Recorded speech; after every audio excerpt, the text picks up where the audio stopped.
ஆவணங்கள் காணாமல் போனால் அலுவலர்கள் மீது நடவடிக்கை எடுக்கலாம் என தகவல் அறியும் உரிமைச் சட்டத்தின் கீழ் தொடரப்பட்ட வழக்கில் வருவாய்த்துறைக்கு தகவல் ஆணையம் உத்தரவு பிறப்பித்துள்ளது. தமிழகத்தில் வருவாய்த்துறை அலுவலகங்களில் பட்டா உள்ளிட்ட நில உடைமை ஆவண கோப்புகள் காணாமல் போனால் சம்பந்தப்பட்ட அலுவலர்கள் மீது துறை ரீதியான நடவடிக்கை எடுக்க வேண்டும் என்று வருவாய்த்துறை செயலாளருக்கு மாநில தகவல் ஆணையம் உத்தரவிட்டுள்ளது.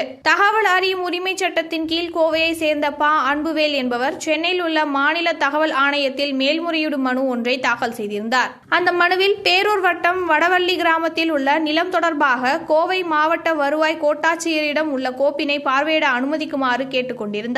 இந்த மனுவை விசாரித்த மாநில தகவல் ஆணையர் பிரியா குமார் மனுதாரர் கோரிய தகவல் அடங்கிய கோப்பு தேடி பார்த்ததில் கிடைக்கப்பெறவில்லை என்று தகவல் ஆணையம் வழங்கியுள்ளதை இவ்வாணையம் ஏற்க மறுப்பதாகவும், கோப்பு கிடைக்கப்பெறவில்லை என்று பொது அதிகார அமைப்பு தெரிவிக்கும் பதில் அவர்களின் அலட்சிய போக்கையும் கவனக்குறைவையும் பிரதிபலிக்கக்கூடியதாக உள்ளது என்றும் குறிப்பிட்டுள்ளார். மேலும் 1 மாத காலத்திற்குள் வருவாய் கோட்டாட்சியர் கோரிய கோப்பினை மீண்டும் தேடி கண்டுபிடிக்க முயற்சி மேற்கொண்டு கிடைக்கப்பெற்றால் அதன் நகலினை மனுதாரருக்கு அனுப்பி வைக்க வேண்டும் என்றும், கிடைக்கப்பெறவில்லை என்றால் அதற்கான விசாரணையை மேற்கொண்டு நடவடிக்கை எடுக்க வேண்டும் என உத்தரவிட்டுள்ளார். மேலும் அவர் பிறப்பித்த உத்தரவில் தமிழக அரசின் வருவாய் நிர்வாகம் மற்றும் பேரிடர் மேலாண்மை துறை அரசு செயலாளர் அனைத்து மாவட்ட ஆட்சித்தலைவர்களுக்கும் கடிதம் வாயிலாக அனைத்து மாவட்டங்களிலும் வருவாய்த்துறையின் கீழ் உள்ள அனைத்து நிலை அலுவலகங்களிலும் ஆவணங்களை முறையாக பராமரிக்கப்படுவது தொடர்பான நடைமுறையினை பிறப்பித்து அதனை கடைபிடிக்க வேண்டியதன் அவசியத்தை எடுத்துரைத்தும், கோப்புகள் காணாமல் போனால் சம்பந்தப்பட்ட அலுவலர்கள் மீது துறை ரீதியான நடவடிக்கை எடுக்க வேண்டும் என்றும், அத்துடன் கோப்பு கிடைக்க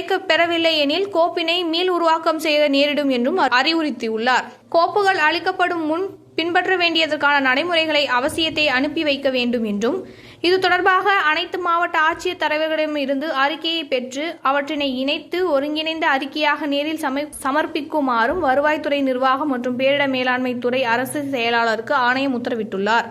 மனுதாரர்கள் தகவல் கோரும் கோப்பு கிடைக்கப்பெறாத பட்சத்தில் அது குறித்து சம்பந்தப்பட்ட காவல் நிலையத்தில் புகார் அளித்து அதன் மீது பதியப்பட்ட முதல் தகவல் அறிக்கையை சமர்ப்பிக்க வேண்டும் என்றும், மேற்படி நில உடைமை ஆவணங்கள் அனைத்தும் சம்பந்தப்பட்ட அலுவலக பதிவறையில் பராமரிக்க வேண்டியது நிரந்தர ஆவணங்களாகும் என்றும், பொறுப்புடன் பாதுகாக்க வேண்டியது தமிழ்நாட்டில் உள்ள அனைத்து வருவாய்த்துறை சம்பந்தப்பட்ட அலுவலகத்தை சார்ந்த அதிகாரிகள் மற்றும் அலுவலர்களின் கடமை எனவும் உத்தரவிட்டுள்ளார். மேற்கண்ட உத்தரவுகளை குறித்து காலத்திற்குள் நிறைவேற்ற தவறினால் தகவல் பெறும் உரிமைச் சட்டத்தின் கீழ் 25,000 ரூபாய் அபராதம் விதிக்கவும், ஒழுங்கு நடவடிக்கை மேற்கொள்ளவும், மேல்முறையீட்டு இழப்பீடு வழங்குதல் போன்ற தண்டனைகளை பெற நேரிடும் என்றும் எச்சரித்துள்ளார்.